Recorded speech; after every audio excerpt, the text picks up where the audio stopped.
What if I told you there's a walking plan so ridiculously simple that failing it is actually harder than doing it? I know that sounds impossible, especially if you've started and stopped a dozen exercise routines before. But here's the truth. You didn't fail those programs. Those programs failed you. They asked too much, too fast, with zero understanding of what your body actually needs at this stage of life. This walking plan? It's built backward from every reason women over 60 quit. It's the easiest plan ever created because it had to be. Because you deserve something that finally works. In the next few minutes, I'm going to walk you through exactly how this plan works, why it's designed specifically for beginners who've struggled before, and how women like Barbara, 71, who couldn't make it to her mailbox without knee pain, is now walking 30 minutes a day pain-free and sleeping better than she has in years. You're about to discover why this changes everything. Let's talk about what's really been happening. You've tried before, maybe more than once. You found a walking program online or a friend told you to just start walking every day. So you did. You went out, walked for 20 or 30 minutes, felt pretty good about yourself. Then the next day, your knees ached. Your lower back felt stiff. By day 3, you were exhausted before you even started. By day 5, you talked yourself out of it entirely, and the guilt set in. Again. Or maybe your story is different. Maybe you never even started because you didn't know where to begin. How far should you walk? How fast? What if you overdo it and hurt yourself? What if you can't keep up with the people in your neighborhood who seem to glide past you effortlessly? So you stayed inside, telling yourself you'd start when you felt more ready, more capable, more confident? Except that day never came. Let me introduce you to Patricia. She's 67, a retired teacher from Ohio, and when she first reached out to me, she was in tears. She told me she felt trapped in her own body. She'd gained weight after retirement, her doctor kept warning her about her blood pressure, and every time she tried to start exercising, she'd quit within a week. The longest she ever lasted was 9 days. 9 days. She said she felt like a failure.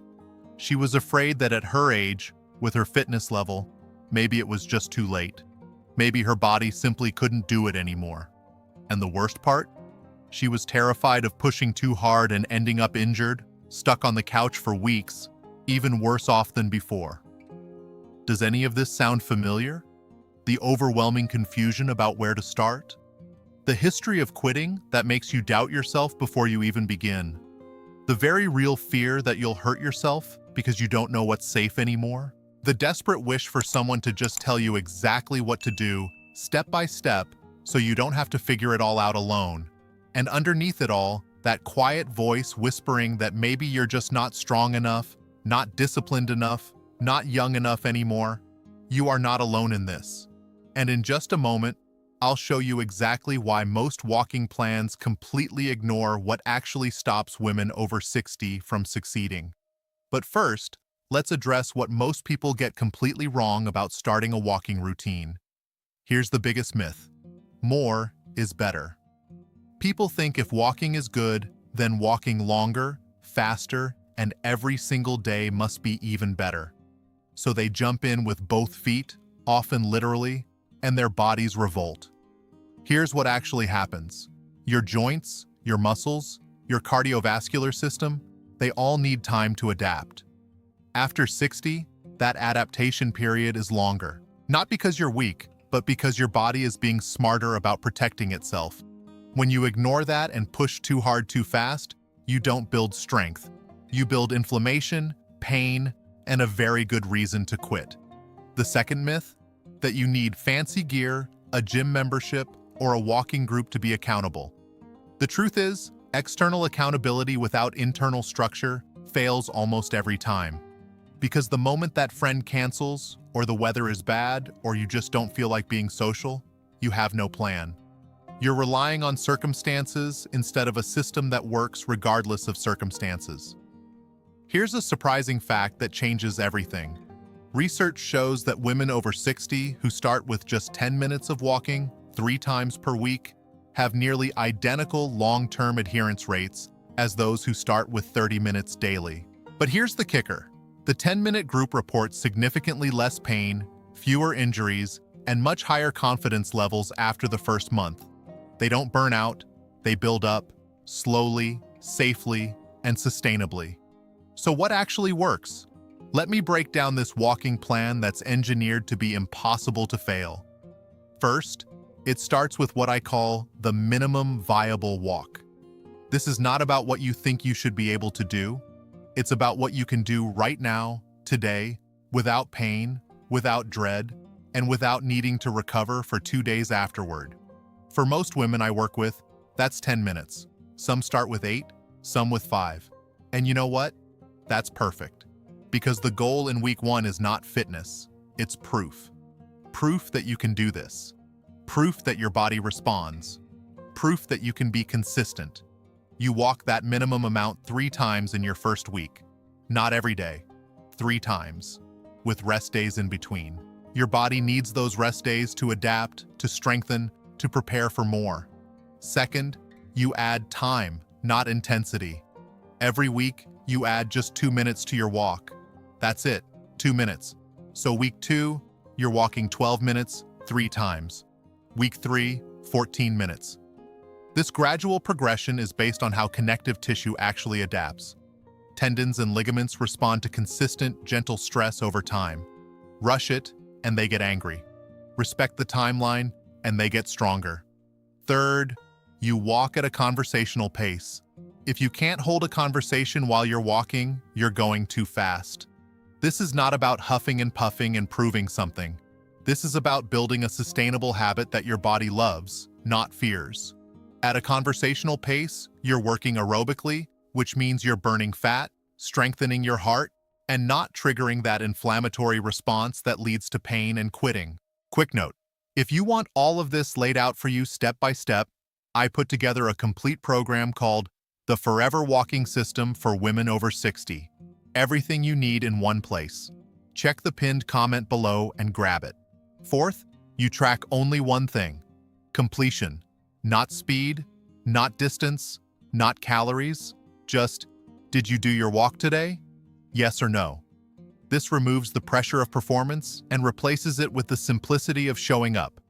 You're not trying to beat yesterday's time. You're building a new identity. You're becoming someone who walks. That identity shift is what creates lasting change. Fifth, you build in flexibility. Life happens. You might miss a day. The old way of thinking says you failed and might as well quit. The new way says, just pick up where you left off. No guilt. No starting over. If you were supposed to walk on Tuesday and didn't, you walk on Wednesday. The plan bends with your life instead of breaking under it. Let me tell you about Margaret. She's 73, lives in Florida, and she started this plan last year. Margaret had tried everything: yoga classes that made her feel clumsy, water aerobics that conflicted with her schedule, walking groups where she couldn't keep up and felt embarrassed. She was ready to just accept that exercise wasn't for her anymore. Then she started with 7-minute walks. Just 7 minutes 3 times a week. No pressure, no comparison. Within 4 weeks, she was up to 15 minutes and actually looked forward to it. By 3 months, she was walking 30 minutes 5 times a week, and she told me something I'll never forget. She said, "I finally feel like my body is on my side again." Today, Margaret has lost 18 pounds, her blood sugar is in a healthy range, and she's planning a trip to visit her grandchildren, something she'd been too tired and self-conscious to do before. Now let's talk about how you apply this starting today, because knowing what to do means nothing if you don't actually do it. Step 1. Decide your minimum viable walk right now. Look at your schedule for this week. Find 3 days where you have 10 to 15 minutes. Maybe it's right after breakfast. Maybe it's mid-morning before lunch. Maybe it's late afternoon. Write those 3 days and times down. Commitment becomes real when it's specific. The fear here is usually, what if I can't even do 10 minutes? Here's the truth. If 10 minutes feels like too much, start with 5. There is no wrong starting point. There is only starting. Step 2. Prepare your environment. Lay out your walking shoes the night before. If you're walking in the morning, put them right by your bed. Remove every possible point of friction. The fewer decisions you have to make in the moment, the more likely you are to follow through. The fear here. What if the weather is bad? Have a backup. Maybe it's walking around your house, inside a mall, or along a covered area. Don't let circumstances steal your commitment. Step 3. Walk at a pace where you could comfortably talk to someone. You're not racing. You're not training for anything. You're building a habit. If you feel yourself breathing hard, slow down. The fear here is often, if I'm not working hard, is it even worth it? Yes. 1,000 times, yes. Consistency at a moderate pace beats intensity that you can't sustain every single time. Step 4. Check the box. After each walk, mark it done somewhere visible. A calendar on your fridge, a notebook, an app. Doesn't matter. What matters is that you see your progress. You see proof that you're doing this. That visual reminder becomes fuel on the days you don't feel like it. Step 5. Add 2 minutes each week. That's your only progression. Not faster, not more days. Just 2 more minutes. By week 8, you'll be walking over 20 minutes, 3 times a week. By week 12, you're at 30 minutes, and you got there so gradually, so gently, that your body adapted beautifully. No pain, no burnout, no quitting. Linda, 69, from Michigan, followed these exact steps. She started in January with 8-minute walks. By April, she was walking 35 minutes, 4 times a week. She's lost 14 pounds, her knee pain is gone, and she recently told me she feels stronger now than she did 10 years ago. So let's bring this home. Right now, you're at a crossroads. One path is familiar. It's the one where you watch this video, feel inspired for a moment, maybe even tell yourself you'll start tomorrow. But then life gets busy, doubt creeps in, and nothing changes. 6 months from now, you're still carrying the same frustration, the same guilt, the same fear that your body will never feel good again. You're still overwhelmed, still don't know where to start, still afraid of failing again. The other path is different. It's the one where you decide that this time, with this plan, you're actually going to do it. Because this plan is so simple, so forgiving, so specifically designed for where you are right now, that failing it is almost impossible. You start small. You build gradually. You prove to yourself, week after week, that your body is capable, that you are capable. 6 months from now, you're walking confidently, sleeping better, feeling stronger, and wondering why you waited so long to start something this life-changing. Everything I just shared, and so much more, is waiting for you right now in the pinned comment below. Click it. Get the complete program.